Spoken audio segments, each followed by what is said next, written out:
ನಮಸ್ಕಾರ ಎಲ್ಲರಿಗೂ. ನಾವು ಈ ಹಿಂದಿನ ವಿಡಿಯೋದಲ್ಲಿ ಆರ್ಟಿಕಲ್ 75 ಸಬ್ ಕ್ಲಾಸ್ 1B ನ ಬಗ್ಗೆ ಡಿಸ್ಕಷನ್ ಮಾಡಿದ್ವಿ. ಏನ್ ಹೇಳ್ತೈತಿ ಅಂತಂದ್ರೆ, ಯಾವ ವ್ಯಕ್ತಿ ಪಕ್ಷಾಂತರ ನಿಷೇಧ ಕಾಯ್ದೆಯ ಅಡಿಯಲ್ಲಿ ಸದಸ್ಯತ್ವವನ್ನ ಕಳೆದುಕೊಂಡಿರ್ತಾರೋ ಅಥವಾ ಆತನ ಸದಸ್ಯತ್ವ ರದ್ದಾಗಿರ್ತೈತೋ ಆ ವ್ಯಕ್ತಿ ಮಂತ್ರಿಯಾಗಿ ಮುಂದುವರಿಯಲು ಸಾಧ್ಯವಿಲ್ಲ. ಎಲ್ಲಿವರೆಗೂ ಅಂತಂದ್ರೆ ಆ ಅನರ್ಹತೆ ಅವಧಿ ಮುಗಿಯುವವರೆಗೂ. ಈ cannot be continue as a minister until and unless completion of the disqualification term. ಹೌದಾ? ಎಲ್ಲಿಯವರೆಗೂ ಅಂತಂದ್ರೆ ಆತನ ಅನರ್ಹತೆಯ ಅವಧಿ ಮುಗಿಯುವವರೆಗೂ ಆತ ಮಂತ್ರಿಯಾಗಿ ಮುಂದುವರಿಯುವಂತಿಲ್ಲ. ಯಾವಾಗ ಆತನ ಅನರ್ಹತೆಯ ಅವಧಿ ಮುಗಿದು ಆತ ಮತ್ತೆ ಸದಸ್ಯತ್ವವನ್ನು ಪಡೆದುಕೊಳ್ತಾನೋ ಆ ನಂತರ ಆತ ಮಂತ್ರಿಯಾಗಿ ಮುಂದುವರಿಯಬಹುದು. ಇದು ಆರ್ಟಿಕಲ್ 75 ಸಬ್ ಕ್ಲಾಸ್ 1B ನ ಮಾಹಿತಿ. ಇನ್ನ ಅದ್ರ ಮುಂದುವರಿದ ವಿಶೇಷತೆಯ ಭಾಗ ಯಾವುದಪ್ಪ ಅಂತಂದ್ರೆ ಆರ್ಟಿಕಲ್ 75 ಸಬ್ ಕ್ಲಾಸ್ 2B. ಈಗ ರಾಷ್ಟ್ರಪತಿ ಏನ್ ಮಾಡಿದ್ರು ಅಂತಂದ್ರೆ ತಮ್ಮ ಸಹಾಯಕ್ಕಾಗಿ ಪ್ರಧಾನಮಂತ್ರಿಯನ್ನು ಒಳಗೊಂಡಂತೆ ಮಂತ್ರಿ ಮಂಡಲವನ್ನ ನೇಮಕ ಮಾಡಿದ್ರು. ಹಂಗಾದ್ರೆ ಅವರ ಅವಧಿ ಎಷ್ಟು? ಅವಧಿ ಎಷ್ಟು ವರ್ಷ? ಎಷ್ಟು ವರ್ಷದವರೆಗೂ ಆತ ನೇಮಕ ಆಗ್ಬೇಕು? ಈಗ ರಾಷ್ಟ್ರಪತಿ ಅಧಿಕಾರದ ಅವಧಿ ನಾರ್ಮಲ್ ಆಗಿ 5 ವರ್ಷ. ನಾರ್ಮಲ್ ಆಗಿ 5 ವರ್ಷ ರಾಷ್ಟ್ರಪತಿ ಅಧಿಕಾರದ ಅವಧಿ 5 ವರ್ಷ. 5 ವರ್ಷ ಆದ ನಂತರ ರಾಷ್ಟ್ರಪತಿ ತನ್ನ ಅಧಿಕಾರದಿಂದ ಕೆಳಗಿಳಿಬೇಕು. ಇಳಿದ ನಂತರ ಹೊಸ ರಾಷ್ಟ್ರಪತಿ ಆಯ್ಕೆ ಆಗ್ತಾರೆ. ಆವಾಗ ಹೊಸ ರಾಷ್ಟ್ರಪತಿ ತನಗೆ ಬೇಕಾದವ್ರನ್ನ ಆಯ್ಕೆ ಮಾಡ್ಕೊಳ್ತಾನೇನು? ನಾ ಹೇಳೋದು ಅರ್ಥ ಆಯ್ತು ಅಂತ ಅನ್ಕೊಂತೀನಿ. ಏನು ಕ್ವಶನ್ ಅರೈಸ್ ಆಗ್ತೈತಿ ಇಲ್ಲಿ ಅಂತಂದ್ರೆ, ಒಂದು ಉದಾಹರಣೆ ಮೂಲಕ ಹೇಳ್ತೀನಿ. ಆರ್ಟಿಕಲ್ 74 ಏನ್ ಸ್ಪಷ್ಟಪಡಿಸ್ತೈತಿ ಅಂತಂದ್ರೆ, ರಾಷ್ಟ್ರಪತಿಯು ಕಾರ್ಯಾಂಗದ ಮುಖ್ಯಸ್ಥರಾಗಿರುತ್ತಾರೆ. ಹೌದಾ? ರಾಷ್ಟ್ರಪತಿ ಕಾರ್ಯಾಂಗದ ಮುಖ್ಯಸ್ಥರಾಗಿರ್ತಾರೆ. ಇವರಿಗೆ ಕಾರ್ಯಾಂಗದಲ್ಲಿ ಸಹಾಯ ಮಾಡಕ್ಕ ಪ್ರಧಾನಮಂತ್ರಿಯನ್ನು ಒಳಗೊಂಡಂತೆ ಮಂತ್ರಿಮಂಡಲ ಇರಬೇಕು. ಈ ಮಂತ್ರಿಮಂಡಲವನ್ನ ಯಾರು? ರಾಷ್ಟ್ರಪತಿಯವರೇ ನೇಮಕ ಮಾಡ್ತಾರೆ. Article 75 sub class 1 ಹೇಳ್ತೈತಿ. ಮಂತ್ರಿಮಂಡಲವನ್ನ ಯಾರು ನೇಮಕ ಮಾಡ್ತಾರೆ? ರಾಷ್ಟ್ರಪತಿಯವರೇ ಆಯ್ಕೆ ಮಾಡ್ಕೊಂತಾರೆ. ತನ್ನ ಆಯ್ಕೆಯ ಮಂತ್ರಿಮಂಡಲವನ್ನ ನೇಮಕ ಮಾಡ್ಕೊಂತಾರೆ. ಅದು ಸಂವಿಧಾನದೊಳಗೆ ಬರ್ದಿರೋದಂಗೆ. ಹೌದಾ? ಈಗ ರಾಷ್ಟ್ರಪತಿಯ ಅಧಿಕಾರದ ಅವಧಿ 5 ವರ್ಷ. ಈಗ ದ್ರೌಪದಿ ಮೇಡಮ್ ಅವರು ಅದಾರೆ, ಮುರ್ಮು ಮೇಡಮ್ ಅವರು ಏನಾರೆ ರಾಷ್ಟ್ರಪತಿ ಅದಾರೆ. ಇವರ ಅಧಿಕಾರ ಅವಧಿ ಮುಗೀತು. ಮುಗಿದ ನಂತರ ಅವರು ಇನ್ನೊಬ್ರು ಬರ್ತಾರೆ, ಬೇರೆ ಯಾರು ರಾಷ್ಟ್ರಪತಿ ಆಗ್ತಾರೆ. ಅವಾಗ ಅವರು ತನ್ನ ಆಯ್ಕೆಯ ಮಂತ್ರಿಮಂಡಲವನ್ನ ಆಯ್ಕೆ ಮಾಡ್ಕೋತಾರೇನು ಅಂದ್ರೆ, ನಮಗೆ ಮೋದಿ ಅವರ ಮಂತ್ರಿಮಂಡಲ ಬ್ಯಾಡ್ರಿ, ನಾ ಬೇರೆದವ್ರನ್ನ ಆಯ್ಕೆ ಮಾಡ್ಕೋತೀನಿ ಅಂತ ಆಯ್ಕೆ ಮಾಡ್ಕೊಳಕ್ ಬರ್ತೈತೇನಾ? There is an question will be arise. ಯಾಕಂತಂದ್ರೆ ರಾಷ್ಟ್ರಪತಿ ಅಧಿಕಾರ ಅವಧಿ 5 ವರ್ಷ. ಹಾಗಾಗಿ ಈ ಮಂತ್ರಿಮಂಡಲದ ಅಧಿಕಾರ ಅವಧಿ ಫಿಕ್ಸ್ ಇರಬೇಕಲ್ಲ. ಹಂಗೇನಾದ್ರೂ ಆಯ್ಕೆ ಮಾಡ್ಕೊಳಕ್ ಬರ್ತೈತೇನಾ ಅಂತ ಕೇಳಿದ್ರೆ ಇಲ್ಲ, ನೋ, ನಾಟ್ ಎಟ್ ಆಲ್. ಆ ರೀತಿ ಯಾವುದೇ ರೀತಿಯಾಗಿರ್ತಕ್ಕಂಥ ಪ್ರಬಂಧಗಳು ಸಂವಿಧಾನದಲ್ಲಿ ಇಲ್ವೇ ಇಲ್ಲ. ಹೊಸದಾಗಿ ಆಯ್ಕೆಯಾದ ರಾಷ್ಟ್ರಪತಿ ತನ್ನ ಇಚ್ಛೆಯ ಮಂತ್ರಿಮಂಡಲವನ್ನು ನೇಮಕ ಮಾಡ್ಕೋತಾರ ಅಂತ ಕೇಳಿದ್ರೆ ಇಲ್ಲ. Because of what? ಕಾರಣ ಏನು ಅಂತ ಕೇಳಿದ್ರೆ ಮತ್ತೆ ಅಲ್ಲೇ ಹೋಗೋದು. ಏನು? ನಮ್ಮ ಭಾರತ ಡೆಮೋಕ್ರೆಟಿಕ್ ಕಂಟ್ರಿ, ಪ್ರಜಾಪ್ರಭುತ್ವ ರಾಷ್ಟ್ರವಾಗಿರೋದ್ರಿಂದ ಪ್ರಜೆಗಳು ಏನ್ ಮಾಡಿರ್ತಾರೆ ಅಂತಂದ್ರೆ ಪ್ರಭುಗಳನ್ನ ಆಯ್ಕೆ ಮಾಡಿರ್ತಾರೆ. ಅವರೇ ಎಂಪಿಗಳು.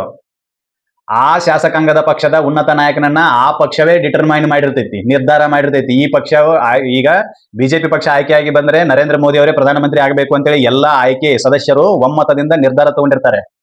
ಕಾಂಗ್ರೆಸ್ ಪಕ್ಷ ಆಯ್ಕೆಯಾಗಿ ಬಂತು ಅಂತಂದ್ರೆ ಯಾರು? ರಾಹುಲ್ ಗಾಂಧಿ ಅವರೇ ಪ್ರಧಾನಮಂತ್ರಿ ಆಗಲಿ ಅಂತೇಳಿ ಎಲ್ಲರೂ ನಿರ್ಧಾರ ತಗೊಂಡಿರ್ತಾರೆ. ಹಿಂಗಾಗಿ ಅವರನ್ನ ಬಿಟ್ಟು ಬೇರೆ ಆಯ್ಕೆ ಮಾಡಕ್ ಬರೋದಿಲ್ಲ. ಹೀಗಾಗಿ ಇಲ್ಲಿ ಕ್ವಶನ್ ಅರೈಸ್ ಆಗ್ತೈತಿ. ಹಂಗಾದ್ರೆ ರಾಷ್ಟ್ರಪತಿ ತನ್ನ ಇಚ್ಛೆಯ ಮಂತ್ರಿಮಂಡಲವನ್ನ ನೇಮಕ ಮಾಡ್ಕೊಳಕ್ ಬರಂಗಿಲ್ಲ. ಪ್ರಧಾನಮಂತ್ರಿಯ ಸಲಹೆ ಮೇರೆಗೆ ಮಂತ್ರಿಗಳನ್ನ ಆಯ್ಕೆ ಮಾಡ್ಕೋಬೇಕು. ಹಂಗಾದ್ರೆ ಆಯ್ಕೆ ಮಾಡ್ಕೊಂಡಿರ್ತಕ್ಕಂಥ ಮಂತ್ರಿಗಳ ಅಧಿಕಾರಾವಧಿ ಏನಾದ್ರೂ ಇರ್ತೈತೇನಾ? ಎಷ್ಟು ಅವಧಿಯವರೆಗೂ ತಾವು ಅಧಿಕಾರದಲ್ಲಿ ಮುಂದುವರಿತಾರೆ ಅಂದ್ರೆ ಎಷ್ಟು ಅವಧಿಯವರೆಗೂ ಅವರು ರಾಷ್ಟ್ರಪತಿಯ ಸೇವಕರಾಗಿ ಕಾರ್ಯನಿರ್ವಹಿಸ್ತಾರೆ? ಈ ರೀತಿ ಕ್ವಶನ್. ಯಾಕಂತಂದ್ರೆ ರಾಷ್ಟ್ರಪತಿಗೆ ಕಾರ್ಯಾಂಗದಲ್ಲಿ ಸಹಕರಿಸಲು, ಹೆಲ್ಪ್ ಮಾಡಲು ಪ್ರಧಾನಮಂತ್ರಿಯನ್ನು ಒಳಗೊಂಡಂತೆ ಮಂತ್ರಿಮಂಡಲ ಇರಬೇಕು ಅಂತ ಆರ್ಟಿಕಲ್ 75 ಸ್ಪಷ್ಟಪಡಿಸ್ತೈತಿ. ಆರ್ಟಿಕಲ್ 74 ಸ್ಪಷ್ಟಪಡಿಸ್ತೈತಿ. ಅವರ ನೇಮಕವನ್ನ ರಾಷ್ಟ್ರಪತಿಗಳೇ ಮಾಡಬೇಕು ಅಂತ ಅದು ಸ್ಪಷ್ಟಪಡಿಸ್ತೈತಿ. Article 75 sub class 1. ಈಗ ಕ್ವಶನ್ ಅರೈಸ್ ಏನಪ್ಪಾ ಅಂತಂದ್ರೆ, ಎಲ್ಲರಿಗೂ ಒಂದು ಅವಧಿಯ ಟೈಮ್ ಪೀರಿಯಡ್ ಫಿಕ್ಸ್ ಇರ್ತೈತಿ. ಈಗ ನಾನೊಬ್ಬ KS ಆಫೀಸರ್ ಅದೀನಿ ಅಂತಂದ್ರೆ ನನ್ನ ಅಧಿಕಾರ ಅವಧಿ 60 ವರ್ಷ. ನಾನು ಹೈಕೋರ್ಟ್ ಜಡ್ಜ್ ಇದೀನಿ ಅಂತಂದ್ರೆ ನನ್ನ ಅಧಿಕಾರದ ಅವಧಿ 62 ವರ್ಷ. ನಾನು ಸುಪ್ರೀಂ ಕೋರ್ಟ್ ನ ಜಡ್ಜ್ ಇದೀನಿ ಅಂತಂದ್ರೆ ನನ್ನ ಅಧಿಕಾರದ ಅವಧಿ 65 ವರ್ಷ. ಹಾಗೆ ರಾಷ್ಟ್ರಪತಿ ಅಧಿಕಾರ ಅವಧಿ 5 ವರ್ಷ. ಹಂಗ ಈ ಮಿನಿಸ್ಟರ್ಗಳ ಅಧಿಕಾರ ಅವಧಿ ಎಷ್ಟು ವರ್ಷ ಅಂತ ಕೇಳಿದ್ರೆ there is no time limit. ಎಲ್ಲಿ ಅದ್ರ ಬಗ್ಗೆ ಬರ್ದೇ ಇಲ್ಲ. ಏನ್ ಬರ್ದಾರು ಅಂತಂದ್ರೆ ಅದನ್ನ ಆರ್ಟಿಕಲ್ 75 ಸಬ್ ಕ್ಲಾಸ್ 2 ಸ್ಪಷ್ಟಪಡಿಸ್ತೈತಿ. ಏನ್ ಬರ್ದಾರ್ರಿ? ಎಷ್ಟು ವರ್ಷ ಅವ್ರ ಅಧಿಕಾರ ಅವಧಿ ಅಂತ ಕೇಳಿದ್ರೆ ಅದು ಆರ್ಟಿಕಲ್ 75 ಸಬ್ ಕ್ಲಾಸ್ 2 ಸ್ಪಷ್ಟಪಡಿಸ್ತೈತಿ. ಏನು? ಒಬ್ಬ ಮುಖ್ಯಮಂತ್ರಿ ಅಧಿಕಾರ ಅವಧಿ 5 ವರ್ಷ ಅಂತ ಬರ್ದಾರೇನಂತ ಕೇಳಿದ್ರೆ ಇಲ್ಲ, ಸಂವಿಧಾನದಲ್ಲಿ ಅದನ್ನ ಬರ್ದೇ ಇಲ್ಲ. ಆದ್ರೆ 5 ವರ್ಷಕ್ಕೊಂದ್ಸಲ ಚುನಾವಣೆ ನಡೆಸಬೇಕು ಅಂತ ಹೇಳಿದೆ, ಅದು ಸೆಕೆಂಡ್ರಿ, ಅದೇನಾರ ಇರ್ಲಿ. ಇಲ್ಲಿ ಏನು ಬರೀತಾರೋ ಅಂತಂದ್ರೆ the minister shall hold office during the pleasure of the president.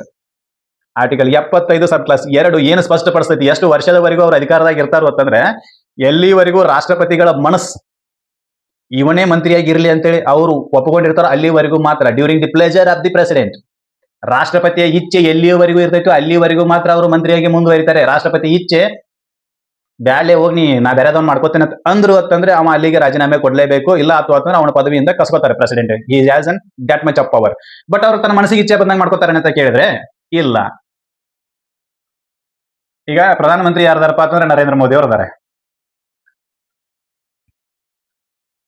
Narendra Modi ಅವರ ಕ್ಯಾಬಿನೆಟ್ ನಲ್ಲಿ ಮಿನಿಸ್ಟರ್ ಯಾರದಾರಪ್ಪ ಅಂತಂದ್ರೆ ಒಂದ್ 4 ಮಂದಿ ಹೆಸರು ಹೇಳ್ತೀವಿ. ಏನಪ್ಪ ಅಂತಂದ್ರೆ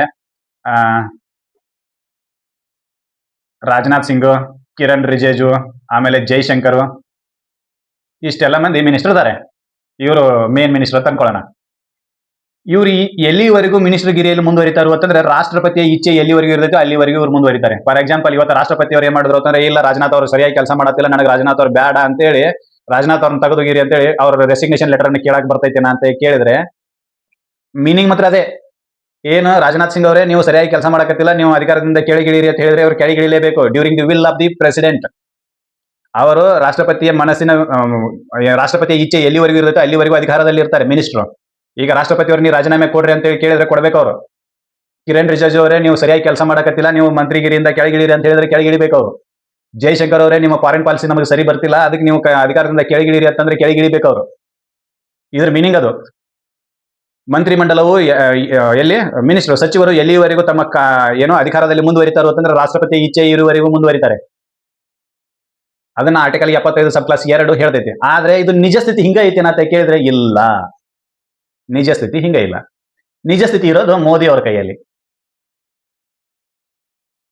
ಅದಕ್ಕೆ ಹೇಳ್ತಾರೆ ರಾಷ್ಟ್ರಪತಿ ಏನ್ ಮಾಡಬೇಕು ಅಂತಂದ್ರೆ ಪ್ರಧಾನಮಂತ್ರಿ ಮತ್ತು ಅವರ ಮಂತ್ರಿ ಮಂಡಲದ ಸಲಹೆ ಮೇರೆಗೆ ಕೆಲಸ ಮಾಡಬೇಕು ಅಂತ ಹೇಳಿ. ಇಲ್ಲಿ ನರೇಂದ್ರ ಮೋದಿ ಅವರು ಏನ್ ಮಾಡ್ತಾರೋ ಅಂತಂದ್ರೆ ರಾಜನಾಥ್ ಸಿಂಗ್ ಅವ್ರ ಕೆಲಸ ಸರಿ ಬರಲಿಲ್ಲ ಅಂತಂದ್ರೆ ರಾಜನಾಥ್ ಸಿಂಗ್ ಅವರಿಗೆ ನೀವು ರಾಜೀನಾಮೆ ಕೊಡ್ರಿ ಅಂತ ಹೇಳ್ತಾರೆ. ರಾಜನಾಥ್ ಸಿಂಗ್ ಅವ್ರು ಹೇಳ್ತಾರೆ ಮೋದಿ ಅವರ ನಿಮ್ಮ ಮಾತು ಕೇಳಿಯಾಗ ನಾ ರಾಜೀನಾಮೆ ಕೊಡ್ಲಿ, ನನ್ನ ಆಯ್ಕೆ ಮಾಡಿರೋದು ರಾಷ್ಟ್ರಪತಿ ಹೇಳಿ ತಗೋರಿ ಅಂತಾರ ಅವ್ರು.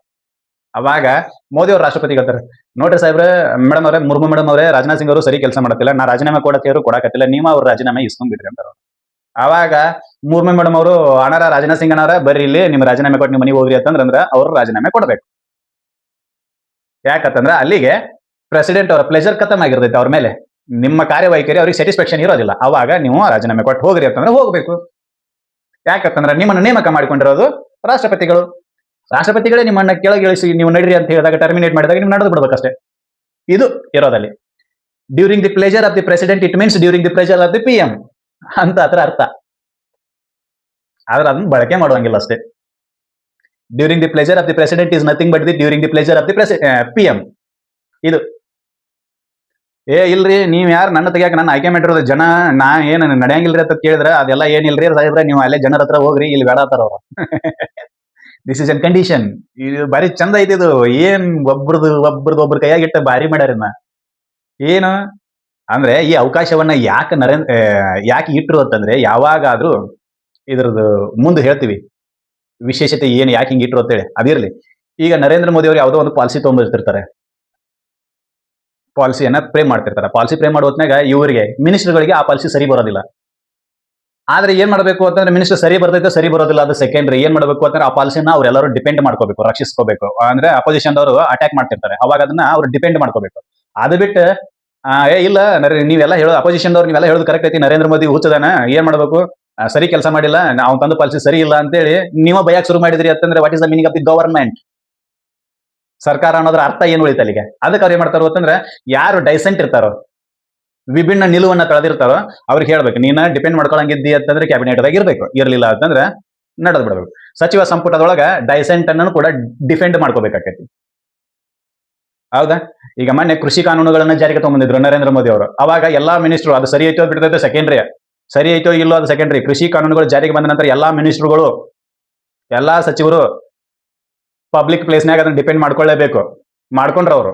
ಆದ್ರೆ ಅವ್ರು ಸರಿ ಇಲ್ಲ ಅಂತೇಳಿ ಹಿಂದಿಗಡೆ ಅದನ್ನ ರಿಪೀಲ್ ಮಾಡ್ಕೊಂಡ್ರೆ, ಕಾನೂನುಗಳನ್ನು ರಿಪೀಲ್ ಮಾಡ್ಕೊಂಡ್ರೆ ಅದು secondary. That is an subject of the other arguments. ಅದೊಂದು ರೀತಿ ಬೇರೆ ಆರ್ಗ್ಯುಮೆಂಟ್. ಅದಿರ್ಲಿ. ಆದ್ರೆ ಡಿಪೆಂಡ್ ಮಾಡ್ಕೋಬೇಕಾಗಿರ್ತಕ್ಕಂಥ ಕೆಲಸ ಯಾರದಪ್ಪ ಅಂತಂದ್ರೆ ಅದೆಲ್ಲ ಮಿನಿಸ್ಟರ್ಗಳದ್ದು ಇರ್ತೈತೆ. ಅವಾಗ ಇವರು ಇಲ್ರಿ, ನಾನು ನರೇಂದ್ರ ಮೋದಿ ಅವ್ರಿಗೆ ಹೇಳಿ ಅವ್ರು ಕೇಳಿಲ್ಲ, ಆದ್ರೂ ಈ ಕಾನೂನುಗಳನ್ನು ತಗೊಂಡ್ಬಂದರು, ನೀವು ಹೋರಾಟ ಮಾಡ್ರಿ, ನಿಮ್ ಸಪೋರ್ಟ್ ನಮ್ಮ ಸಪೋರ್ಟ್ ನಿಮ್ಗೆಲ್ಲ ಐತಿ ಅಂತೇಳಿ ಇದೇ ಬಿಜೆಪಿ ಅವ್ರು ಕಾಂಗ್ರೆಸ್ ಸಪೋರ್ಟ್ ಮಾಡಿದ್ರು ಅಂದ್ರೆ ಗತಿ ಏನಾಗಿತ್ತು? ಹೌದಾ? ಈ ರೀತಿ ಆಗಬಾರದು ಅಂತ ಹೇಳಿ ಏನ್ ಬರೀತಾರು ಅಂತಂದ್ರೆ, minister shall hold office during the pleasure of the president. ಎಲ್ಲಿವರೆಗೂ ಸಚಿವರಾಗಿ ಮುಂದುವರಿತಾರು ಅಂತಂದ್ರೆ, ರಾಷ್ಟ್ರಪತಿಯ ಇಚ್ಛೆ ಎಲ್ಲಿವರೆಗೂ ಇರ್ತೈತೆ ಅಲ್ಲಿವರೆಗೂ ಮುಂದುವರಿತಾರೆ. ರಾಷ್ಟ್ರಪತಿಯ ಇಚ್ಛೆ ಯಾವಾಗ ಬದಲಾಕತಿ ಅಂದ್ರೆ ನರೇಂದ್ರ ಮೋದಿ ಅವರು ಸಜೆಷನ್ ಮಾಡಿದ್ರು ಅಂದ್ರೆ ಪ್ರಧಾನಮಂತ್ರಿ ಆ ಮಂತ್ರಿಯ ರಾಜೀನಾಮೆ ಕೇಳ್ರಿ ಅಂತೇಳಿ ರಾಷ್ಟ್ರಪತಿಗೆ ಸಜೆಷನ್ ಮಾಡಿದ್ರು ಅಂತಂದ್ರೆ ಅವಾಗ ರಾಷ್ಟ್ರಪತಿಯ ಇಚ್ಛೆ ಬದಲಾಕತಿ, ಅವ್ರು ನಿಮ್ಮ ರಾಜೀನಾಮೆ ಕೇಳ್ತಾರೆ, ನೀವು ಮನೆಗೆ ಹೋಗ್ಬೇಕಾಕತಿ. That is an different thing. ಇದು ಅದರದ್ದು inner meaning.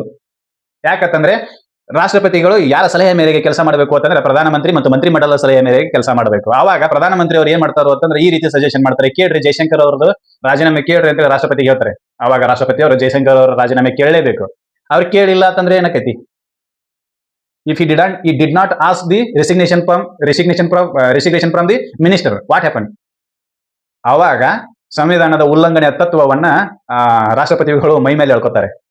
Violation of the constitution ಅಂತ ಹೇಳಿ, ಸಂವಿಧಾನದ ಉಲ್ಲಂಘನೆ ಮಾಡ್ಯಾರು ಅಂತೇಳಿ ಅವಾಗ ಅವ್ರನ್ನ ಇಂಪೀಚ್ಮೆಂಟ್ ಮಾಡಕ್ಕೆ ಇದ ನರೇಂದ್ರ ಮೋದಿ ಅವರು ಮತ್ತೆ ಮೋಷನ್ ಮೂವ್ ಮಾಡ್ತಾರೆ. ಅರ್ಥ ಆಯ್ತು ನಾ ಹೇಳಿದ್ದು? ರಾಷ್ಟ್ರಪತಿ ಅವ್ರು ಕೇಳಿಲ್ಲ ಅಂದ್ರೆ ಏನಕತಿ ಅಂತಂದ್ರೆ ಅವರು ಇಂಪೀಚ್ಮೆಂಟ್ ಮೋಷನ್ ಅನ್ನ ಅಟ್ರಾಕ್ಟ್ ಮಾಡ್ಕೊಂತಾರೆ. ರಾಷ್ಟ್ರಪತಿ ಅವ್ರು ಕೇಳಿದ್ರು ಅಂತಂದ್ರೆ ಇವರು ಮನೆಗೆ ಹೋಗ್ಬೇಕಾಗೈತಿ. That is an different thing. ಹೌದಾ? ಅರ್ಥ ಆಯ್ತು ಅಂತ ಅನ್ಕೊಂತೀನಿ. ಅಂದ್ರೆ ಆರ್ಟಿಕಲ್ 75 ಸಬ್ ಕ್ಲಾಸ್ 2 ಏನ್ ಹೇಳ್ತೈತಿ ಅಂತಂದ್ರೆ, ಮಿನಿಸ್ಟರ್ ಎಲ್ಲಿವರೆಗೂ ಅಧಿಕಾರದಲ್ಲಿ ಮುಂದುವರಿತಾರೋ ಅಂತಂದ್ರೆ ರಾಷ್ಟ್ರಪತಿ ಇಚ್ಛೆವರೆಗೂ ಮುಂದುವರಿತಾರೆ. ರಾಷ್ಟ್ರಪತಿ ಇಚ್ಛೆ ಎಲ್ಲಿ ತನಕ ಇರುತ್ತೆ ಅಲ್ಲಿ ತನಕ ಮುಂದುವರಿತಾರೆ. ಒಂದು. ಇನ್ನು ಎರಡನೇದು, ರಾಷ್ಟ್ರಪತಿ ಸ್ವಂತ ನಿರ್ಧಾರ ತಗೋತಾರನ್ನತ್ತೆ ಕೇಳಿದ್ರೆ ಇಲ್ಲ. ರಾಷ್ಟ್ರಪತಿಯವರೇ ಸ್ವಂತ ನಿರ್ಧಾರ ತೆಗೆದುಕೊಂಡು ಈ ಮಿನಿಸ್ಟರ್ ಅನ್ನ ತೆಗೆದು ಹಾಕ್ತಾರನ್ನತ್ತೆ ಕೇಳಿದ್ರೆ ಇಲ್ಲ. ಅಲ್ಲಿ ಪ್ರಧಾನಮಂತ್ರಿಯ ಸಲಹೆ ಅವಶ್ಯಕ. ಇನ್ನು ಇನ್ನೊಂದೈತಿ, ರಾಷ್ಟ್ರಪತಿ ಯಾವಾಗ ಬೇಕಾದ್ರೂ ಮಂತ್ರಿ ಪದವಿಯಿಂದ ತೆಗೆದು ಹಾಕ್ಬೋದನ್ನ ಒಬ್ಬ ಮಂತ್ರಿಯನ್ನ ಮಂತ್ರಿ ಪದವಿಯಿಂದ ತೆಗೆದು ಹಾಕ್ಬೋದನ್ನ ಅಂತ ಕೇಳಿದ್ರೆ ಎಸ್, ತೆಗೆದು ಹಾಕ್ಬಹುದು. ಆದ್ರೆ ಸಜೆಷನ್ ಬೇಕೇ ಬೇಕು. ಸಜೆಷನ್ ಯಾರು ಮಾಡಬೇಕು ಅಂತಂದ್ರೆ ಪ್ರಧಾನಮಂತ್ರಿ ಮಾಡಬೇಕು. ಇದಿಷ್ಟು ಮಾಹಿತಿಯನ್ನ ಆರ್ಟಿಕಲ್ 75 ಸಬ್ ಕ್ಲಾಸ್ 2 ಕೊಡ್ತೈತಿ. ಹೌದಾ? ಈ ಮಾಹಿತಿ ನಿಮಗೆಲ್ಲ ಇಷ್ಟ ಆಗೈತೆ ಅಂತ ಅನ್ಕೋತೀನಿ. ಇಷ್ಟ ಆಗಿದ್ರೆ ಈ ಮಾಹಿತಿನ ಎಲ್ಲರಿಗೂ ಶೇರ್ ಮಾಡ್ರಿ, ನಮ್ಮ ಚಾನಲ್ ಅನ್ನ ಸಬ್ಸ್ಕ್ರೈಬ್ ಮಾಡ್ರಿ. ಮುಂದಿನ ವಿಡಿಯೋದಲ್ಲಿ ಆರ್ಟಿಕಲ್ 75 ಸಬ್ ಕ್ಲಾಸ್ 3 ಬಗ್ಗೆ ಡಿಸ್ಕಷನ್ ಮಾಡೋಣ. ಅಲ್ಲಿವರೆಗೂ ಧನ್ಯವಾದಗಳು.